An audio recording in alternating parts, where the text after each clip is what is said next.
அனைவருக்கும் வணக்கம். இந்த ஞாயிற்றுக்கிழமையில் ஒரு இனிய மாலை நேரத்தில் உங்களையெல்லாம் சந்திக்கிறதுங்கிறது மனசிற்கு மிகவும் மகிழ்ச்சியாக இருக்குது. புத்தகம் படிக்கிறத பற்றி எல்லாரும் கேட்டுட்ருக்கீங்க. முதல்ல புத்தகங்கள் எதுக்கு படிக்கணும்? இப்போ தான் யூடியூப்பு, இன்ஸ்டாகிராமு, ஃபேஸ்புக்கு, ட்விட்டரு எல்லாம் வந்துருச்சு. புத்தகங்கள் ஏன் படிக்கணும்? ஏன் புத்தகங்கள் படிக்கணும்னா, இப்போது எல்லாத்தையும் கண்ணால் பார்த்து நுகர்கிற ஒரு தலைமுறை இருக்குது. இப்போ இந்த தலைமுறையை சேர்ந்தவங்க, குறிப்பாக 2000ங்களுக்கு பிறகு பிறந்தவங்க எல்லாருக்குமே அதிகமாக கண்களால் பார்த்து கற்றுக்கிறத தான் உங்களுக்கு சாதனங்கள் இருக்குது. இப்போ எங்கள் காலத்தில் 80கள் 70களில் பிறந்தவங்களுக்கு அது போன்ற வாய்ப்புகள் கிடையாது. ஏன்னா எங்கள் தெருவில் ஒருத்தவங்க வீட்டில் தான் தொலைக்காட்சி பெட்டி இருக்கும். யாராவது ஒருத்தவங்க வீட்டில் தான் தொலைக்காட்சி பெட்டியோடு சேர்ந்து அந்த வீடியோ போட்டு பார்க்குற அந்த டெக்குன்னு சொல்லுவாங்க. அப்போ விசிபி விசிஆர்லாம் இருக்கும். அப்போது ஒரு வீட்டில் உட்காந்து படம் பார்க்குறதுங்கிறது அவ்வளோ பெரிய ஒரு ஆடம்பரமான விஷயம். பெரிய பெரிய பணக்காரங்க வீட்டில் தான் அதெல்லாம் இருக்கும். அப்போ எங்களுக்கு கண்களால் நுகர்கிற, அதாவது நுகர்கிறதுன்னு பேசுகிறோம் இல்லையா, கண்களால் எல்லாத்தையும் பார்த்து கற்றுக்கிற வாய்ப்பு ரொம்ப ரொம்ப கம்மி. அதனால் நாங்கள் என்ன பண்ணுறது, புத்தகங்கள் தான் எங்களுக்கு இருக்கிற ஒரே ஒரு வாய்ப்பு. இப்போ ராஜராஜ சோழனை பற்றி தெரிஞ்சுக்கணும்னு வச்சிங்களேன், ராஜராஜ சோழன் சம்மந்தமாக ஒரு புத்தகத்தை எடுத்துகிட்டு படிப்போம்.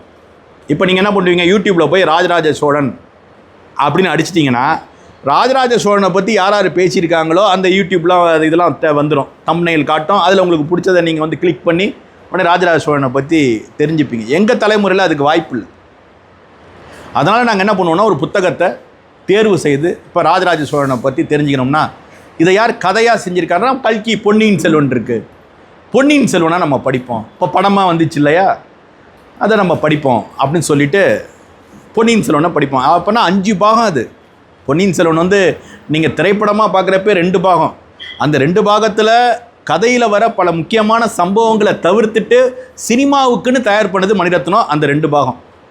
ஆனால் உண்மையிலேயே கதை 5 பாகம். அந்த பல 100 பக்கங்களை படிக்க ஆரம்பிக்கிறப்பயே நீங்கள் பெரிய புத்தக வாசிப்பாளராக மாறுவதற்கான திறமையாக அந்த புத்தகம் கொடுத்துரும். ஏன்னா அந்த புத்தகத்தை நீங்கள் கையில் திறந்தீங்கன்னா இறுதி பாகம் படிக்கிற வரைக்கும் நீங்கள் புத்தகத்தை மூடி வைக்க முடியாது. அப்படி அந்த புத்தகத்தை நீங்கள் படிக்க ஆரம்பிப்பீங்க.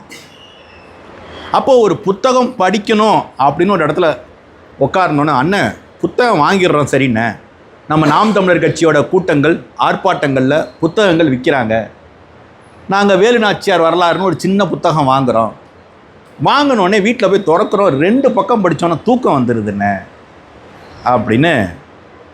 அதற்கு ஏன் தூக்கம் வருதுன்னா, ஆர்வம் இல்லாத ஒன்றை செய்கிறப்ப தூக்கம் வந்துடும். அதுக்கு என்ன பண்ணணும்னா, புத்தகம் படிக்கணுங்கிறத ஒரு கட்டாயமாக மாற்றணும். எல்லாமே பயிற்சி தான். இப்போ உடம்பை பாடி பில்ட் பண்ணணும், என்ன பண்ணுவீங்க? போய் ஜிம்முக்கு போவீங்க, அல்லது உங்கள் வீட்டிலே அதுக்கான உபகரணங்கள்லாம் வாங்கி அப்படியே கட்டுமையாக பண்ணி அப்படியே கர்வ்ஸ்லாம் ஏற்படுத்துவீங்க. 7 படிக்கட்டு 8 படிக்கட்டெல்லாம் ஏற்படுத்துவீங்க. இப்போ உடம்புக்கு பயிற்சி கொடுக்குறீங்க, சரி, மூளைக்கு என்ன பயிற்சி கொடுக்குறீங்க? இந்த உடம்பையும் சேர்த்து இயக்குவது எது? மூளை. அப்போ அந்த மூளைக்கு நீங்கள் பயிற்சி கொடுக்கணும்னா நீங்கள் கண்டிப்பாக புத்தகம் படித்தாகணும். அதுதான் கண்கள் மூலமாக பார்த்து யூடியூப்பு அதிலெல்லாம் பார்த்து நாங்கள் தான் விஷயத்தை வச்சுக்கிறோம், எதுக்கு நான் படிக்கணும்னு.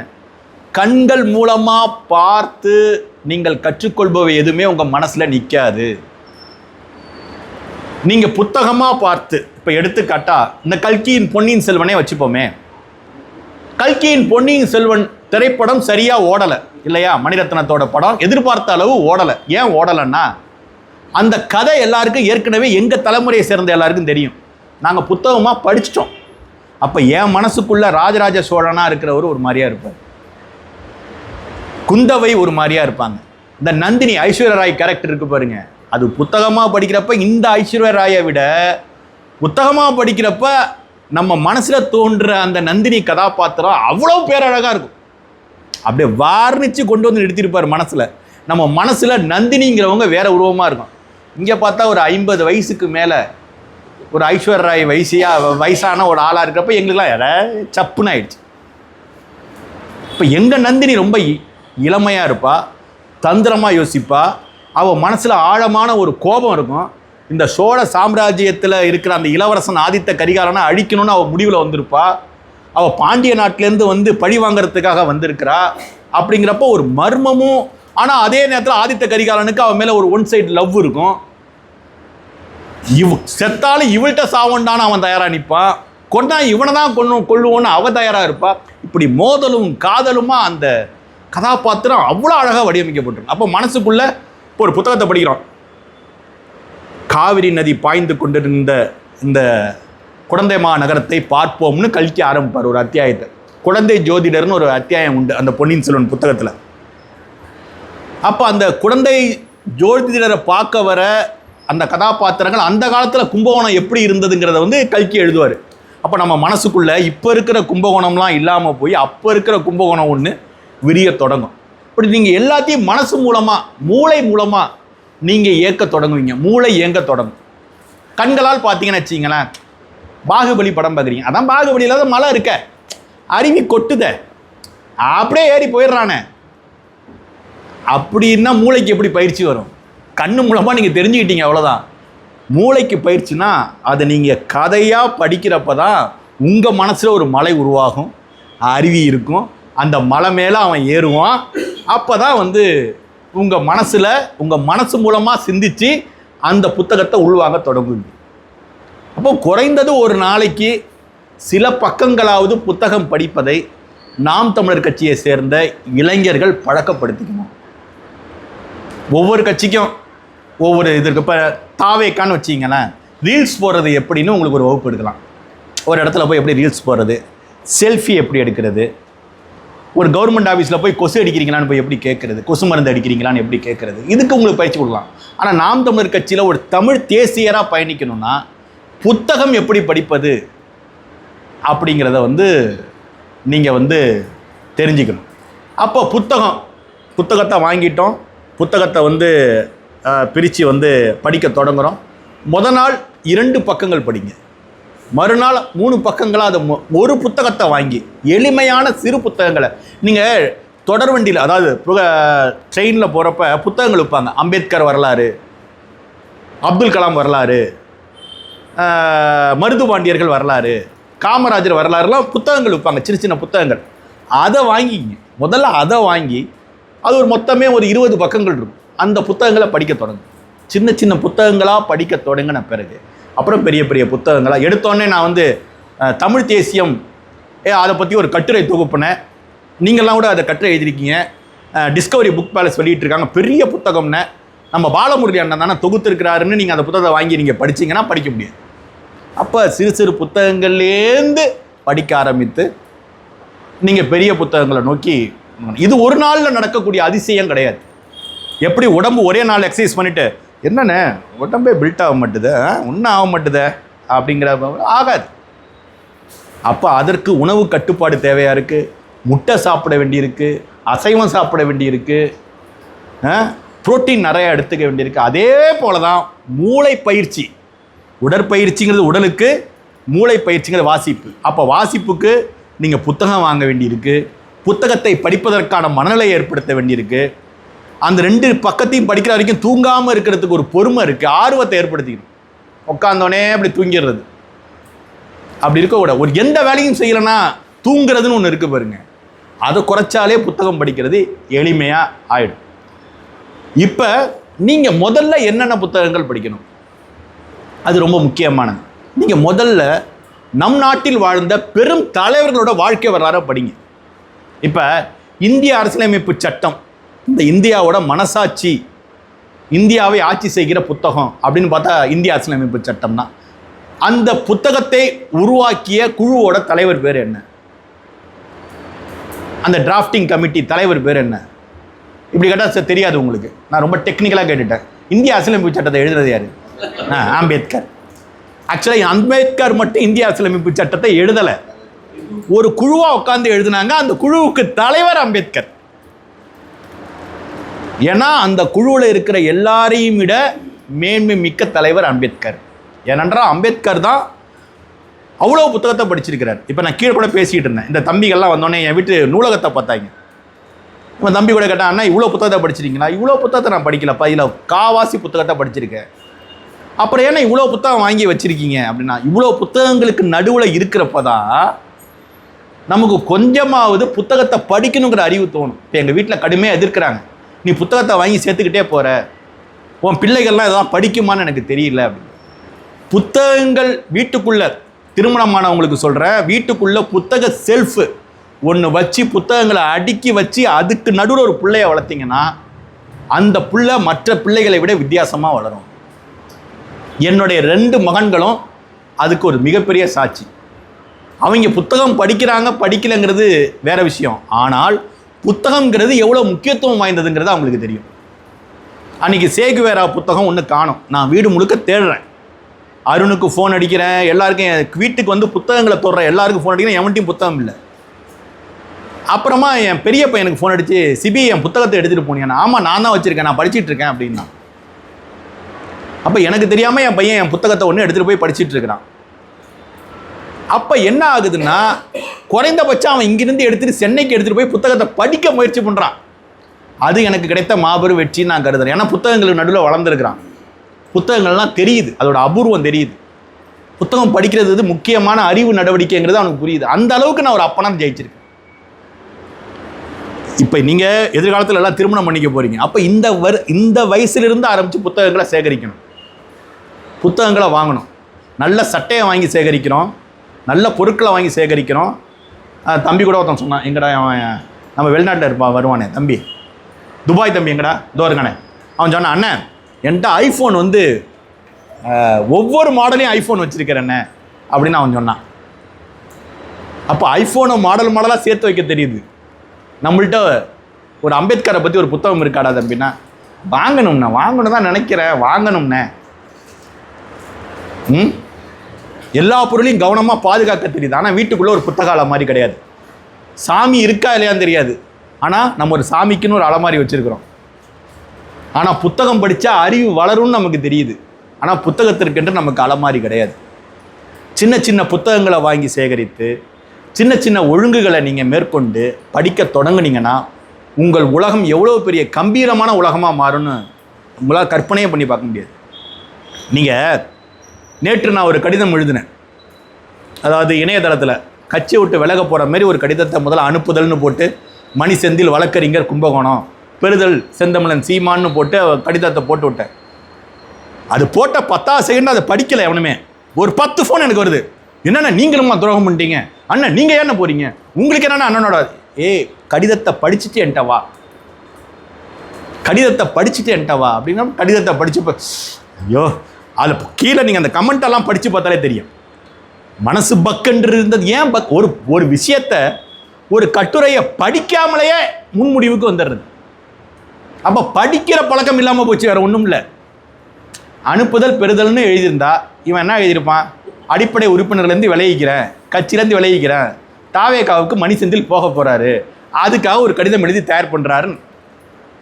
நான் அந்த கடிதத்தை எப்படி தயார் பண்ணுறேன்னா, எல்லாரும் கட்சியை விட்டு விலகிறதுக்கு கடிதம் எழுதுவான், நான் என்ன பண்ணுறேன், கட்சியில் தீவிரமாக இயங்குறதுக்கு சீமானனுக்கு ஒரு கடிதம், அவன் நான் விலகிறதுக்கு கடிதம் போடுறான், நம்ம கட்சியில் நல்லா இயங்குவோம் அதுக்கு ஒரு கடிதம் எழுதுவோன்ட்டு தான் அந்த கடிதம் வீம்புக்கு எழுதுனது.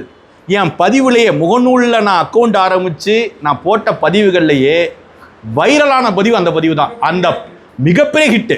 இப்போ எல்லாரும் ஒவ்வொருத்தரும் கடிதம் எழுதிட்டு இருக்காங்க, அன்புள்ள அண்ணன் சீமான் அவர்களுக்கு உங்கள் கையை நான் இருக்க பற்றி கொள்வேன், உங்களோடு தான் என் வாழ்க்கை, அப்படி இப்படின்னு அவன் கடிதம் எழுத. ஏன்னா ஒரு கடிதம் எழுதிட முடியாது, ஏன்னா இப்போ இருக்க தலைமுறைக்கு கடிதம் எழுதுறதே மறந்து போச்சு, கடிதம் எழுதுறதே மறந்து போச்சு.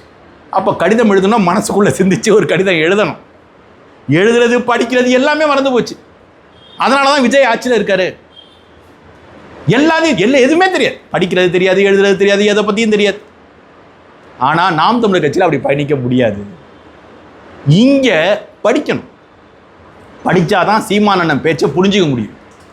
சீமானண்ணன் பேச்சை கேட்டு ராத்திரி உட்காந்து ஒரு வீடியோவில் அப்படியே கேட்டுக்கிட்டு இருந்தோம்னா அவர் பேச்சில் வர கருத்துக்கள் ஒவ்வொன்றும், அவர் வீட்டில் ஒரு பெரிய நூலகம் வச்சிருக்கிறார், அந்த நூலகத்தில் இருக்கிற என்னென்ன புத்தகங்கள் இருக்குன்னு எனக்கு தெரியும்.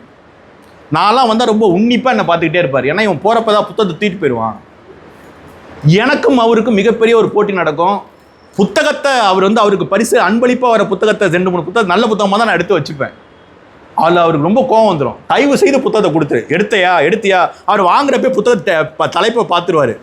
அவர்கிட்ட இருக்கிற புத்தகம்னா நம்ம எடுத்துகிட்டு போயிடலாம், ஒன்றும் பிரச்சனை இல்லை. ஆனால் அவர்கிட்ட இல்லைன்னா அந்த புத்தகத்தை நம்மளை வாங்கிட்டு தான் இருக்கணும். முன்னில் நம்ம இந்த முள்ளிவாய்க்கால் முற்றம் இருக்குல்ல தஞ்சாவூரில், அது திறப்பு விழா. அதுக்கு அண்ணன் சீமான் வரார். அப்போ அந்த முள்ளிவாய்க்கால் முற்றத்தை கட்டின ஐயா நடராஜன், சசிகலா நடராஜன் இருக்காங்கல்ல, அவர் வந்து அண்ணனுக்கு அபூர்வமாக ஒரு 30 புத்தகங்கள் கொடுத்தாரு. ஒவ்வொன்றும் லட்டு மாதிரி இருக்குது. உணவுப் பொருட்கள் வந்து வரிசையாக வச்சுருந்தா எப்படி இருக்கும், அதை மாதிரி இருக்குது. நமக்கு அப்படியே பார்த்தோன்னே தூக்கிடணும் அப்படின்னு தோணுது. அண்ணன்ட்ட வாங்கி, அண்ணன் வந்து பக்கத்தில் நான் உட்காந்துருந்தேன், அதனால் என்கிட்ட தம்பி இதை வச்சுக்கடா அப்படின்னு சொல்லிட்டு அண்ணன் ஐயாட்ட பேசிகிட்டு இருந்தாங்க. அதுலேருந்து ஒரு 5 புத்தகத்தை உருவிட்டேன். ஆசையே தாங்க முடியாமல் உருவிட்டேன். அண்ணன் பார்க்கலன்னு நினச்சிக்கிட்டு நான் என்ன பண்ணேன், காரில் போய் நம்ம கூட வந்த தம்பிகிட்ட கூட காரில் டிக்கியில் ஒண்டி போட்டுடுறான்னு, டிக்கிலே அவன் போட்டுட்டான். அண்ணன் விமான நிலையத்துக்கு அண்ணி வந்திருந்தாங்க கூட, சேர்ந்து கிளம்புறாரு. புத்தகத்தெல்லாம் எங்கடா மணி செந்தில் புத்தகத்தெல்லாம் யார்ட்டப்பா கொடுத்தேன்னு. அண்ணா வச்சாச்சுண்ணே, எங்கே காட்டு. அவர் பார்த்துருக்க மாட்டான்னு. இல்லையே இதில் ஏய் அந்த மொழி போராட்டத்தை பற்றி ஒரு புத்தகம் இருந்தால் அந்த புத்தகம் எங்கேங்கிற உடனே அண்ணே அது விடுங்கண்ணங்க, புத்தகம் தானே விடுங்க. இவன் தூக்கியிருப்பான்மா, இவன் தூக்கியிருப்பான், அதனால தான் நான் இவ்வளோ கேட்குறேன். நான் படிச்சுட்டு வந்து தரேன், எனக்கு இப்போ கொடுத்தா நான் ஊருக்கு போகிறேன், எல்லாத்தையும் நீ எத்தனை நாள் நீ படிச்சுட்டு கொடு, நான் இங்கே தங்கியிருக்கேங்கிற. நீ இரவு முழுக்க படி, நாளைக்கு படி, நான் இங்கே தங்கியிருக்கேங்கிறார். அப்புறம் புத்தகத்தெல்லாம் எடுத்துகிட்டு வந்து கொடுத்தேன், வாங்கிட்டு தான் போனார். அப்புறம் அந்த புத்தகங்கள் நான் என்ன பண்ணேன், நான் ஒரு அனுமதியோடு சொல்லிட்டு அந்த எல்லா புத்தகையும் ஃபோட்டோ எடுத்து எல்லா புத்தகையும் துரத்தி அடுத்த புத்தக கண்காட்சிக்கு நான் வாங்கிட்டேன். இதெல்லாம் என்னென்னா ஒரு அரண்மனையில் இருக்கிற இதுமாரி தான். அரண்மனையில் மட்டும்தான் வந்து அழகழகான, ஏன் அரண்மனையிலையும் பாரு எவ்வளோ புத்தகங்கள் வச்சுருக்கேன் பாருன்னு அண்ணன் வந்து சொல்வார் அடிக்கடி. நான் வந்து அவர் வந்து போன பெரும் தலைவர்கள் வீட்டிலலாம் இருந்த நூலகங்களை பார்த்து வியந்து போவாராம். இப்படி ஒரு நூலகம் நம்ம உருவாக்கணும் அப்படின்னு சொல்லி. அதே மாதிரி அவர் வீட்டில் இப்போ ஒரு நூலகம் உருவாக்கியிருக்கிறார். உங்களுக்கு தெரியுமா, ஒரு தனி மனிதர் 65,000 புத்தகங்களை தன் வாழ்நாள் முழுக்க படித்தார். ஒரு தனி மனிதர் யார்? அம்பேத்கர் படித்தார். அம்பேத்கர் இறந்த பிறகு அவர் நூலகத்தை போய் வந்து எல்லாரும் ஆய்வு செய்கிறாங்க. நூலகத்திலேருந்து ஒவ்வொரு புத்தகத்தை எடுத்து பார்க்குறப்பையும் ஒவ்வொரு புத்தகத்தையும் படித்து குறிப்பு எடுத்திருக்கிறார். ஒவ்வொரு புத்தகத்தையும் படித்து அவர் குறிப்பு எடுத்திருக்கிறார். எந்த புத்தகையும் வாங்கி அலங்காரமாக அடுக்கி வைக்கல, படித்து குறிப்பு எடுத்திருக்கான் அந்த மனுஷன்.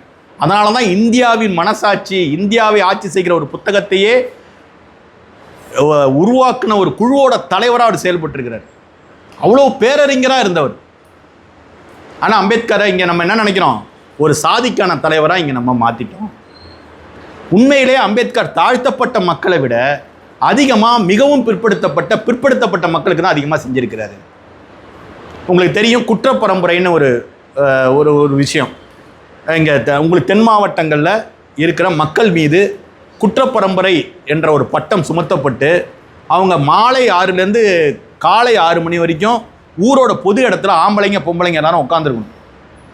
இந்த முக்குளத்தோர்னு சொல்கிறாங்களே, அதில் ஒரு குறிப்பிட்ட சாதி வந்து அங்கே உட்காந்துருக்கும். அந்த குற்றப்பரம்பரை ஆங்கிலேய காலத்தில் இருந்த கொடுமையான சட்டம். அந்த சட்டத்தை நீக்குவதற்கு சட்ட ஆணை போட்டது அம்பேத்கர். இப்போ மத்திய அரசில் இங்கே வந்து தாழ்த்தப்பட்ட மக்கள் இல்லாமல் பிற்படுத்தப்பட்ட மக்கள் இருக்கிறாங்க, பிசின்னு சொல்லுவோம் நம்ம, பிசி. மத்திய அரசில் ஃபார்வர்ட் காஸ்ட்டுக்கு வேலை வாய்ப்பு உண்டு, எஸ்சிக்கு வேலை வாய்ப்பு உண்டு, பிசிக்கு பெரிய வேலை வாய்ப்புகள் கிடையாது. அவங்க ஓப்பன் இதில் தான் ஃபார்வர்ட் காஸ்ட்டுக்குள்ளே தான் போய் ஆகணும். அம்பேத்கர் தான் ஓபிசின்னு உருவாக்குறார், இதர பிற்படுத்தப்பட்ட வகுப்பினர்னு உருவாக்கி இந்த நாட்டில் இருக்கிற கோடிக்கணக்கான மிகவும் பிற்படுத்தப்பட்ட உங்களுக்கு புரியாது. இங்கே நம்ம இதில் படையாட்சிலாம் இருக்கிறாங்கல்ல, அவங்கெல்லாம் பிசியும் எம்பிசியும் இவங்கெல்லாம் வேலைக்கு போவதற்கான வாய்ப்பை ஏற்படுத்தி கொடுத்தது அம்பேத்கர். அதனால் அம்பேத்கரை வந்து ஒரு சாதிக்கு தாழ்த்தப்பட்ட மக்களுக்கு மட்டும்தான் தலைவர்னு பார்க்குற பார்வை மிகவும் பிற்போக்குத்தனமான ஒரு பார்வை. மேலும் வந்து நீங்கள் அம்பேத்கரை பற்றி நல்லா படிக்கணும்னா, அவரை பற்றி அவர் எழுதியிருக்கிற புத்தகங்களை பற்றி நீங்கள் படிக்கணும்னா சின்ன புத்தகங்கள்லேருந்து தொடங்குது. அப்போ அந்த அம்பேத்கர் வந்து அவ்வளோ புத்தகங்களை படித்து தான் ஒரு மாபெரும் மேதையாக இருக்கார். ஆனால் நீங்கள் எல்லாரும் அம்பேத்கர் மாரி ஆயிருங்கலாம் நான் சொல்லலை. குறைந்தபட்சம் வாழ்நாளில் சக மனிதனாக வாழ்வதற்கு உங்களுக்கு தேவை புத்தக வாசிப்பு. நீங்கள் புரிஞ்சுக்கிட்டீங்களா? புத்தக வாசிப்பு. சின்ன சின்ன விஷயமா நீங்கள் சின்ன சின்ன விஷயத்துலேருந்து தொடங்கி பெரிய விஷயங்களை நோக்கி நகருங்க. ஒரே நாளில் பணக்காரனாக ஆகணும்னு விரும்பாதீங்க. ஒரே நாளில் அறிவாளியாக மாறணும்னு விரும்பாதீங்க. ஒரே நாளில் பயில்வானாக மாறணும்னு விரும்பாதீங்க. அதுக்கு எப்படி உடற்பயிற்சி எப்படி படிப்படியாக செஞ்சு ஒரே நாளில் 100 தம்பிள்ஸ் எடுக்கணும்னா ஹார்ட் அட்டாக்ல எடுத்து ஆக வேண்டியதான். 10 எடுக்கணும், 15 எடுக்கணும், அப்புறம் 20 எடுக்கணும். அதான் வரேன், அதுக்கு வரேன். இப்போ நான் சைக்கிள் ஓட்டிகிட்டு இருக்கேன். கீழே சைக்கிள் வச்சுருக்கிறேன். சைக்கிளில் நான் என்ன பண்ணேன், தொடர்ந்து சைக்கிள் ஓட்டிகிட்டு இருக்கிறேன். திடீர்னு இப்போ கடந்த ஒரு 3 மாதங்களாக நான் சைக்கிள் ஓட்டலை. எங்கள் அப்பாவுக்கு உடல்நிலை சரியில்லை, அதனால் ஓட்ட முடியல. திடீர்னு நேற்று ஓட்ட ஆரம்பிக்கிறேன். ஒரு 10 நிமிஷத்துக்கு மேலே என்னால் ஓட்ட முடியல. அரை மணி நேரம் சாதாரணமாக ஓட்டுவேன். அப்போ 10 நிமிஷமாக ஒரு வாரம் முழுக்க ஓட்டணும், 15 நிமிஷம் அடுத்த வாரம் இன்க்ரீஸ் பண்ணணும், 5 நிமிஷமாக இன்க்ரீஸ் பண்ணி அரை மணி நேரத்தை போய் அடையணும் அப்படின்னு முடிவு பண்ணி நான் பயிற்சி செய்ய தொடங்கியிருக்கேன்.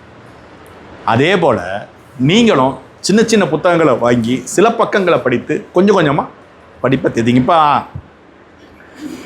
அண்ணன் கேட்டாங்க என்னென்ன புத்தகங்களை நான் படிக்கிறது, என்னென்ன புத்தகங்களை படிக்கிறது. முதல்ல எடுத்தோடனே தத்துவம் சார்ந்த புத்தகங்களை படிக்காதீங்க. கம்யூனிசம் என்றால் என்ன, விஞ்ஞான கம்யூனிசம் என்றால் என்ன, பொது உடைமைனா என்ன, தமிழ் தேசியம்னா என்ன, திராவிடம்னா என்னெல்லாம் படிக்காதீங்க. நீங்கள் சாதாரண வாழ்க்கை வரலாறு புத்தகங்களை படிக்க ஆரம்பிங்க. நேதாஜி சுபாஷ் சந்திர போஸ் வாழ்க்கை வரலாறு புத்தகமாக தேடி தேடி படிங்க. படிச்சிங்கன்னா அது ஒரு கதை மாதிரி இருக்கும். அது சுவாரஸ்யமாக உங்களை கொண்டு போகும், அடுத்தடுத்த வாசிப்புக்கு கொண்டு போகும். எடுத்தோடனே நாங்கள் என்ன புத்தகம் படிக்கிறது, நீங்கள் தமிழ்நாட்டை சேர்ந்த பெருமறிஞர்கள் இருக்காங்க. காமராஜர்னு ஒரு பெரும் தலைவர் 9 ஆண்டுகள் இந்த மண்ணை ஆண்டிருக்கிறார். ஒரு துளி கூட லஞ்சம் வாங்காமல் அவ்வளோ ஒரு கம்பீரமாக அவ்வளோ கண்ணியமிக்க ஒரு தலைவர் அந்த நாட்டை ஆண்டிருக்கிறார். அவர் காலத்தில் கட்டப்பட்ட பாலங்களில் தான் நம்ம பயணிச்சிட்ருக்கிறோம். அவர் காலத்தில் கட்டப்பட்ட பள்ளிக்கூடங்களில் தான் படிச்சுட்டு இருக்கிறோம். அவர் காலத்தில் கட்டப்பட்ட அணைகள் மூலமாக வர தண்ணீரை தான் நம்ம பயன்படுத்திட்டு இருக்கிறோம். இதேமாரி விஷயங்களை காமராஜரோட வாழ்க்கை வரல. காமராஜர் விருதுநகர் மாவட்டத்தில் பிறந்தார். அவரோட வாழ்க்கையில் ஒரு கிராமத்தில், அதுவும் மிகவும் தாழ்த்தப்பட்ட ஒரு சாதியில், கண்ணை பார்த்தாலே தீட்டுன்னு சொல்லப்படக்கூடிய ஒரு சாதியில் பிறந்து இந்த நாட்டை அப்படியே உயர்ந்து அவர் மட்டும் உயராமல் கிட்டத்தட்ட தமிழ்நாட்டையே உயர்த்தி அந்த பெருமகன் வாழ்க்கைங்கிறது மிகப்பெரிய ஒரு எப்படி சொல்கிறது, படிக்க படிக்க சுவாரஸ்யமாக இருக்கும். அப்படி ஒரு கம்பீரமான மனிதன். இப்போ இருக்கிற ஆட்சியாளர்களையும் காமராஜரையும் ஒப்பிட்டு பார்க்குறப்ப நமக்கு எவ்வளோ பெரிய வேறுபாடு இருக்கும். அவ்வளோ எளிமையாக இருந்த ஒரு மனிதன். அதாவது பள்ளிக்கூடம் கட்டிட்டாரு. ஆனால் பள்ளிக்கூடத்துக்கு பசங்க படிக்கிறதுக்கு வரமாட்டாங்க. ஏன் வரமாட்டாங்கங்கிறத தேடுறாரு. ஏன்னா எல்லாரும் வேலைக்கு போகிறாங்க. அந்த காலத்தில் ரொம்ப வறுமை. வேலைக்கு போனால், பிள்ளைங்க வேலைக்கு போனால் தான், ஆடு மாடு மேய்ச்சாதான் அந்த குடும்பத்தை காப்பாற்ற முடியும். அப்போ தான் அவங்க சாப்பிடவே முடியும். அப்படிங்கிறப்ப சரி, இப்போ அறிவிக்கிறேன், பள்ளிக்கூடத்தில் நான் சாப்பாடு போடுறேன். அவர் காமராஜர் கொண்டு வந்தது தான் மதிய உணவு திட்டம். பள்ளிக்கூடத்தில் சாப்பிட அப்போ போனால் ஒரு வேளை சாப்பாடு கிடைக்குதுன்னு நினச்சிக்கிட்டு நம்ம பிள்ளைங்கள்லாம் போய் படிக்க ஆரம்பித்தது தான் நமது முந்தைய தலைமுறை படித்தாங்க. எங்கள் அப்பா என்னை பெற்றெடுத்தவர் பள்ளிக்கூடத்தில் சத்துணவு சாப்பிட்டு தான் படித்தார். இன்றைக்கி நான் வாழ்கிற வாழ்க்கை, நான் படித்த புத்தகங்கள், எனக்கு கிடைச்ச பேரறிவு எல்லாமே காமராஜர் கொடுத்த அறிவு. ஆனால் காமராஜரை பற்றி நம்ம யாருக்குமே எதுவுமே தெரியாது. காரணம், நம்ம காமராஜரை பற்றி படிக்கவே இல்லை. பெருந்தலைவர் காமராஜர்னு விகடன் வெளியிட ஒரு புத்தகம் இருக்குது. அது நீங்கள் எல்லாரும் படிக்கணும். காமராஜரை பற்றி நீங்கள் படிக்க வேண்டிய ஒரு மிக முக்கியமான புத்தகம் அந்த புத்தகம். அது படிக்கலாம். நல்ல நல்ல புத்தகங்கள் நிறையா இருக்குது. சின்ன சின்ன புத்தகங்கள். அஜயன் பாலான்னு ஒரு எழுத்தாளர் இருக்கார். அவர் நாயகர்கள் அப்படின்னு சொல்லி, நாயகர் அப்படின்னு ஒரு தொடர். அதில் பார்த்தா அம்பேத்கரை பற்றி, ஒவ்வொரு பெரிய மனிதர்களை பற்றி, சேகுவேராவை பற்றி எல்லாம் சின்ன சின்ன புத்தகமாக போட்டிருக்கிறார். படிக்கவும் ரொம்ப சுவாரஸ்யமாக இருக்கும். அஜயன் பாலாவோட நாயகன் அப்படின்னு ஒரு தொடர். அது நீங்கள் படிக்க தொடங்கலாம். சின்ன சின்ன விஷயங்கள்லேருந்து ஆரம்பித்து பெரிய விஷயங்களை நோக்கி நீங்கள் நகரணும்னு நான் கேட்டுக்கிறேன். உங்களுக்கு என்னென்ன புத்தகங்கள் படிக்கணும்னு நான் ஏற்கனவே ஒரு தமிழ் தேசியராக இருந்து நீங்கள் படிக்க வேண்டிய புத்தகங்கள் என்னங்கிறத 100 புத்தகங்கள் கொண்ட ஒரு பட்டியல் நான் வெளியிட்டிருக்கேன். என் இணையதளத்தில் நான் வெளியிட்டிருக்கேன். மணிசெந்தில்.comனு ஒரு இணையதளம் இருக்குது. அந்த இணையதளத்துக்கு நீங்கள் தட்டி பார்த்தீங்கன்னா 100 புத்தகங்கள் நானே வெளியிட்டிருக்கிறேன். அதில் வெறும் அரசியல் சம்பந்தமாக மட்டும் இருக்காது. இலக்கியம், தத்துவம், சிறுகதை, நாவல், மொழிபெயர்ப்பு, திரைப்படங்களை பற்றி எல்லா புத்தகங்களையும் ஒரு தொகுப்பாக 100 புத்தகம், ஒரு தமிழ் தேசியன் படிக்க வேண்டிய 100 புத்தகம். நான் நாம் தமிழர் கட்சியில் இருக்கேன், நான் ஒரு சாதி மறுப்பாளர், நான் ஒரு தமிழ் தேசிய அப்படின்னு சொல்கிற எல்லாருக்கும் அது மிகப்பெரிய ஒரு வழியை அந்த புத்தகங்கள் உங்களுக்கு காட்டும். மேலும் புத்தகங்கள் படிக்கிறதுல உங்களுக்கு ஏற்படுற சிக்கல்கள் எதுவாக இருந்தாலும் நீங்கள் என்கிட்ட எந்த நேரம் வேணாலும் அலைபேசியில் நீங்கள் அழைச்சி கேட்டுக்கலாம். முதல்ல நம்ம வாழ்க்கையை புத்தகம் படிப்பதிலிருந்து தொடங்குவோம். இந்த வகுப்பில் கலந்துருக்கிற உங்கள் எல்லாருக்கும் நான் சொல்கிறது ஒன்றே ஒன்று தான். உங்களது வாழ்க்கையை நீங்கள் அரசியல் ரீதியாக உங்களை வலிமைப்படுத்திக்கணும்னா, உங்களது வாழ்க்கையை அடுத்த கட்டத்துக்கு நகர்த்தணும்னா, நீங்கள் கட்சிக்கு போஸ்ட் அடிங்க, கட்சிக்கு நீங்கள் வேலை பாருங்கன்னு அதையெல்லாம் தாண்டி நீங்கள் புத்தகம் படிங்கிறது தான் என்னோட மிக அடிப்படையான ஒரு செய்தி, அறிவுரைன்னு கூட வச்சுக்கலாம். புத்தகம் படிங்க. இயல்பாக நீங்கள் எல்லாவற்றிலும் வெல்லக்கூடிய ஆற்றலை பெறுவீர்கள். உங்கள் அனைவருக்கும் நன்றி.